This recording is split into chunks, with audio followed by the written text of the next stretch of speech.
अगर बाप को अस्वस्थता मानते हैं, अमन मानते हैं, तो राय कैसे दे सकते हैं? बाप को अस्वस्थता हाँ और अमन कहा जाए हाँ तो राय कैसे दे सकते हैं? वो प्रवेश करता है कि नहीं मन वाले में? तो मन किसका होता है? जो मन है वो मन वाले का है कि अमन का है? वो तो उनका अमन कहे तो उनका तो मन है ही नहीं है? उसका तो मन है ही नहीं। हाँ, शिव जो है वो अमन है, वो अमन चैन में रहने वाला है। वो जब इस 3 गुणों वाली सृष्टि में आता है तो जिस व्यक्ति में प्रवेश करता है वो 3 गुणों से बंधा हुआ है या नहीं है? बंधा हुआ है तो उसके अनुसार ही चलना पड़ेगा ना। दोनों मिलकर के राय देते हैं तो उनका तो मन है ही नहीं ना। वो उसमें प्रवेश करता है। तो प्रवेश करता है माना सोच तो इसका होता है? सोच तो सोचता कौन है? मन वाला सोचेगा। सोचने वाला जो शरीरधारी है वही सोचता है। हाँ, वो सोचता है। वो जब सोचता है तो अपने मुख से बोलता है। राय देने वाला कौन हो गया? वो ही हुआ जिसने प्रवेश किया, जिसने प्रवेश करके उसके मन को गति दी। लेकिन वो तो सोचता ही नहीं है। वो नहीं सोचता, उसे सोचने की क्या दरकार? वो जन्म मरण के चक्कर में आता है क्या? वो तो सब कुछ पहले से ही जानता है, इसलिए तो उसे ज्ञान देता है उस बुद्धि में। तभी तो त्रिनेत्री कहा जाता है। मना जो शिव ज्ञान देते हैं वो तो सोच कर नहीं देते। उसे सोचने की दरकार नहीं है। वो तो जो कुछ बोलना है सो टाइम के अनुसार धड़ाधड़ बोलता जाता है। जैसे कोई लॉ का बुक है वैसा। तो उसको जो समझता है वो समझकर उसका जो इंटरप्रिटेशन के हिसाब से राय देते हैं। वो बुक नहीं, जो शिव बुक तो बंधी हुई होती है। लेकिन जो बात को हम कहते हैं सोचता है उनमें तो कोई मनन चिंतन तो होता ही नहीं। वो क्यों मनन चिंतन मंथन करेगा? हाँ, ये पूछते हैं वो तो करने वाला है ही नहीं। हाँ, तो उसका मतलब जो लॉ है वो लॉ उनमें भरा पड़ा हुआ है। लॉ यानी शासन का जो विधि है तो उनमें भरा पड़ा हुआ है। और वो भरे पड़े हुए जो ज्ञान है और शासन है उसको ये जो शरीर में जिसके शरीर में वो पहुंचते हैं वो आदमी या वो इंसान या वो मनुष्य समझकर राय देते हैं। और कैसे देगा? 7-8 साल रुको। 69 में ब्रह्मा के शरीर छोड़ने के बाद ही वो हस्ती ज्ञान में प्रत्यक्ष होती है ना। तो उस समय तो ज्ञान नहीं दिया। उस समय से लेकर के 76 तक कितने साल हुए हैं? 7 साल। और 77 जो है वो संपूर्णता वर्ष बताया। तो संपन्न जब ज्ञान हो जाता है सोचते सोचते तब फैसला होता है, तब प्रत्यक्षता होती है। तो सोचा है तब ही तो दूसरों को देगा। खुद सोच करके फैसला नहीं किया तब तक मुख से बाहर कैसे आएगा? मुख किसका है? तो शरीरधारी का ही। हाँ, शरीरधारी का मुख है। लेकिन उसने प्रवेश किया, वो प्रवेश करने से बोलता तो नहीं है। प्रवेश करने वाला तो सोचकर तो बोलता ही नहीं। वो नहीं बोला। तो फिर वो जो प्रवेश किया तो उसने उस समय तक नहीं बोला। 7-8 साल तक बाद में बोलना शुरू किया। तो मना आत्मा और शरीर दोनों का जब मेल होता है तभी आत्मा बोलती है, चलती है, खाती है, पीती है। नहीं तो वो शिव नहीं है, शव है, वो यंत्र है। हाँ जी। तो राय देने वाला शिव है या शिव जिसमें प्रवेश करता है वो आत्मा? श्री किसे कहेंगे? श्रीमत। श्रीमत। श्रीमत श्री तो जो श्रीमत है, शिव निराकार कैसे मत देगा? देगा कैसे? हमारे मुख से आवाज नहीं निकल रही है और लाखों की भीड़ खड़ी हुई है। अगर माइक नहीं होगा, लाउड स्पीकर नहीं होगा तो सब तक आवाज कैसे पहुंचेगी? तो ये यंत्र है, ये जड़ है, रथ है?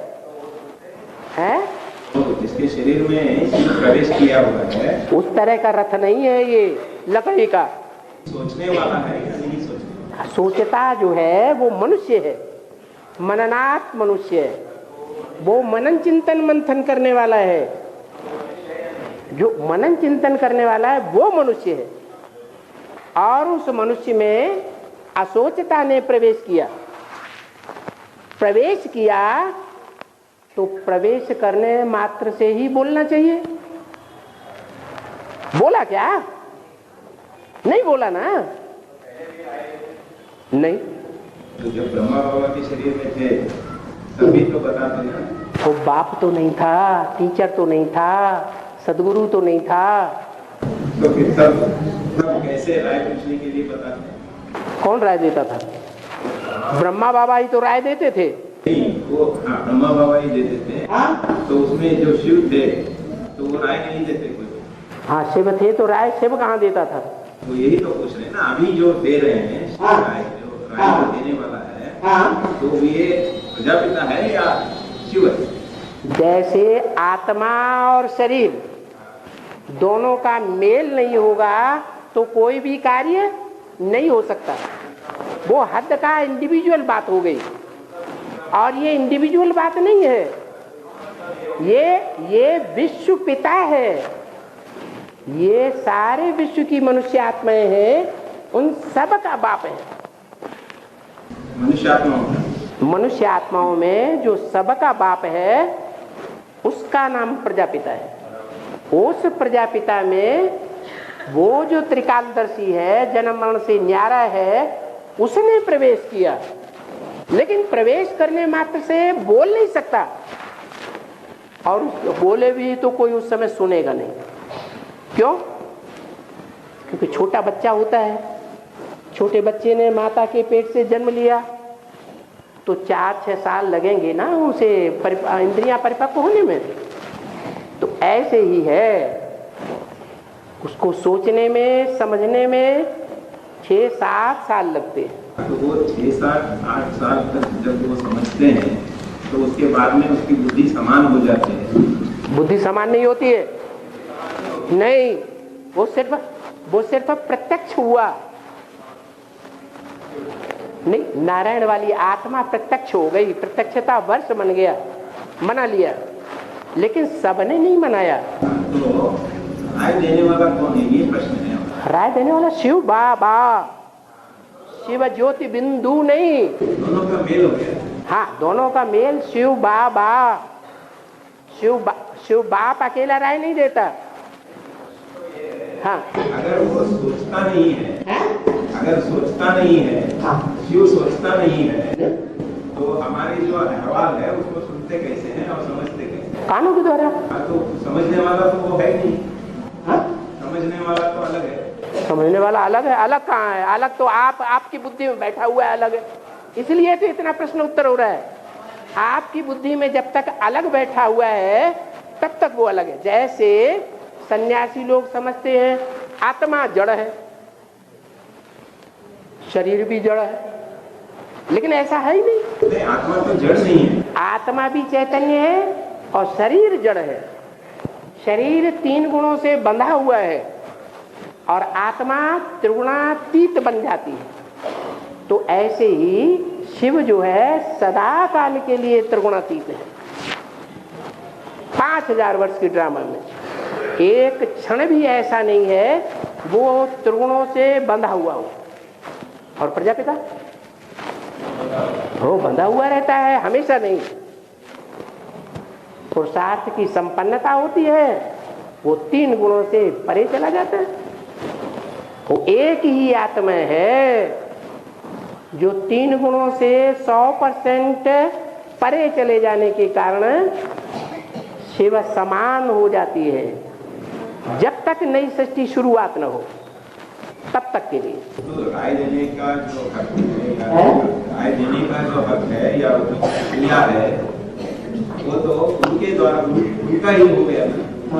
किनका हो गया? प्रजापिता जो संपन्न बनते हैं उनका हो गया। निराकार साकार कंबाइंड में ये राय देता है। नहीं, कंबाइंड का मतलब ये है कि ये समान बन गया तब वो मेल कहा जाएगा। क्या मेल कहा जाएगा? जो दोनों समान बन गए हम लोग के जो समान फिर बोलने की दरकार ही नहीं। जो देखे जो सुने कि हाँ बाप आया हुआ है, बुद्धि में बैठेगा, वातावरण ही ऐसा बन जाएगा। जैसे नेहरू जी के पीछे लोग कितनी बुराई करते थे और जब नेहरू जी सामने आके भाषण देता था सब उनकी तरफ हो जाते, जैसे विवेकानंद। ऐसे ये वातावरण बन जाता है, ये बुद्धि का स्तर ऐसा बन जाता है, मन की एकाग्रता ऐसी हो जाती है कि जो उस वातावरण में आएगा वो ही कन्वर्ट हो जाएगा। और ड्रामा प्ले अनुसार सब नहीं आएंगे, क्योंकि नियम बना हुआ है, सन्मुख होय जीव मोय जबहि, जन्म कोटि अघनाश है तबहि।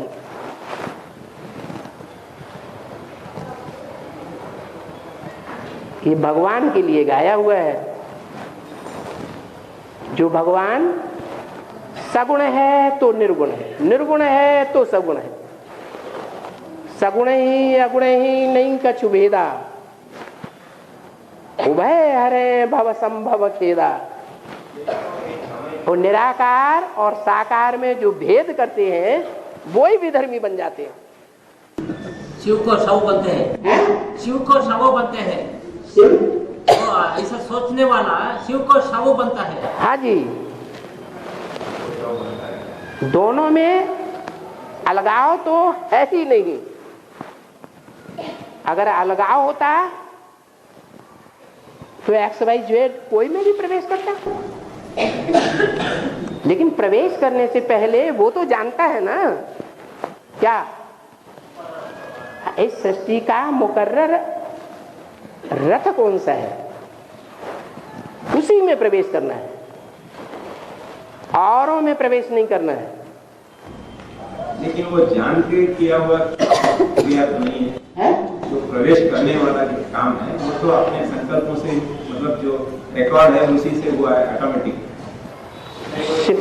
शिव की आत्मा में भी रिकॉर्ड भरा हुआ है, और जो 500 करोड़ मनुष्य आत्माएं हैं उनमें भी रिकॉर्ड भरा हुआ है।